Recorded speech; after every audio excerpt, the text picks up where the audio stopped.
Thank you, Mr. Speaker. Again, this is highly irresponsible, apart from the practical matters that he talked about, for the Honourable Attorney General, who is the Minister for Elections, to bring this bill into Parliament. Mr. Speaker, the history of the 2013 Constitution is well known. The history of the draconian electoral laws is well known in this country. We have talked about this before, and we will continue to talk about it. This is a government which has continued to empower the Supervisor of Elections. The Supervisor of Elections is almost like a god now.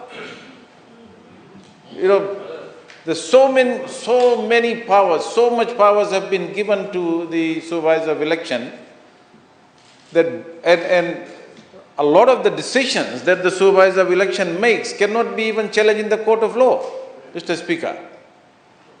Where in the world, where in a democracy, you're going to have that? We've got all these stupid, campaign laws, for example, in place. We've got these stupid laws about manifestos. In any democracy, the political parties make the manifesto. It's not for the government to tell them, you should cost this, you should do that. We already have that. It's stifling democracy to no end, Mr. Speaker. And, apart from the practical matters, the clause 3 of the bill again, gives the Supervisor of Election powers to harass not only, candidates, supporters, agents, but opposition political parties. And we know why some of these laws have been made. And that is why, Mr. Speaker, it is highly irresponsible. This is complete dictatorship for the Honourable Attorney General to bring this bill just before an election is due. I mean, some of the things that he is talking about, practical matters, shows how stupid those laws initially were. The system. And there's been no attempt, over the last 7.5 years or 8 years to change those. I mean, this bill, Mr. Speaker, should have been brought earlier so that we could have, had a proper discussion, consultation. I mean, we already, Mr. Speaker, have all kinds of conflict of interest in this country, including the Honourable Attorney General, who is the Secretary General of the Fiji First Party. He is the registered officer of the Fiji First Party. He is the Minister responsible for elections.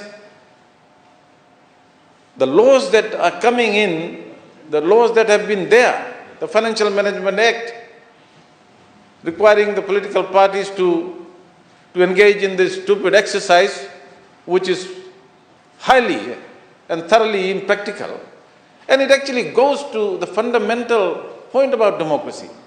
Yes, political parties offer the moon sometimes, but it is not for him or for the government or the Supervisor of Election or somebody in the Electoral Commission to ask them to tell them how they're going to do it. It's for the people whether they want to believe it or not.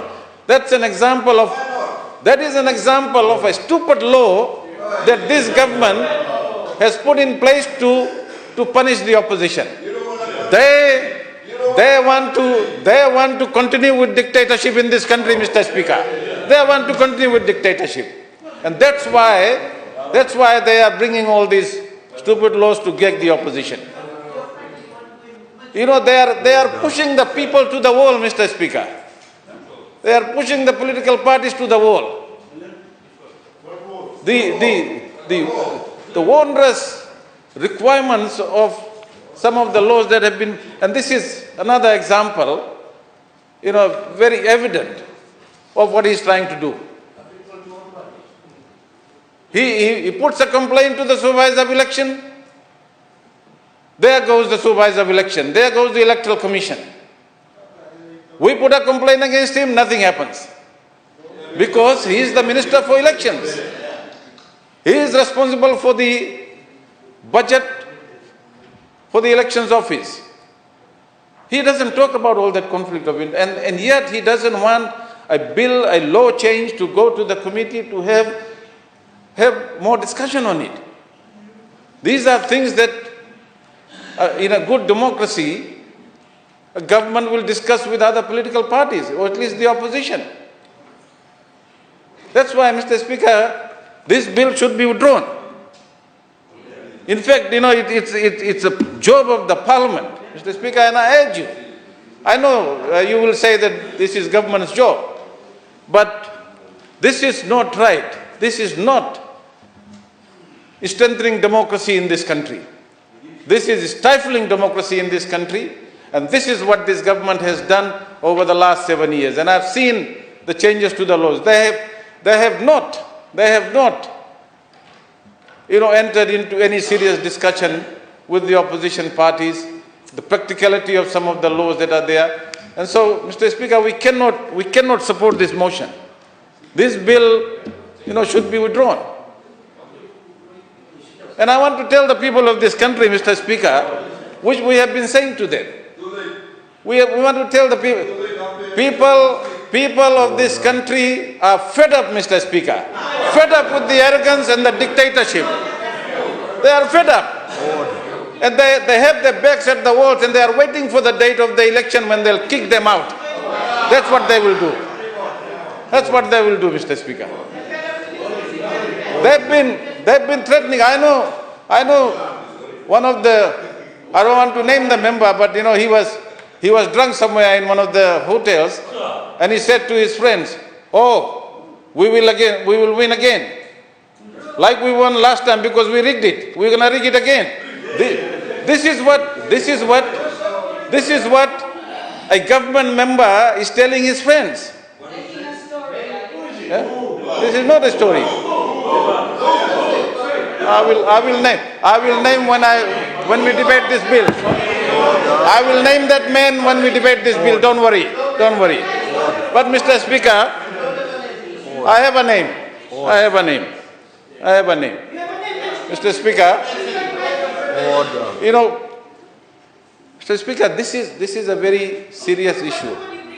It is about, they talk about stability. They talk about, transparency, accountability, and democracy. And yet, they are making laws to entrench them in power, And that's why I'm saying this bill should not be entertained, it should be withdrawn. And I urge the government to reconsider this bill. Thank you, Mr. Speaker.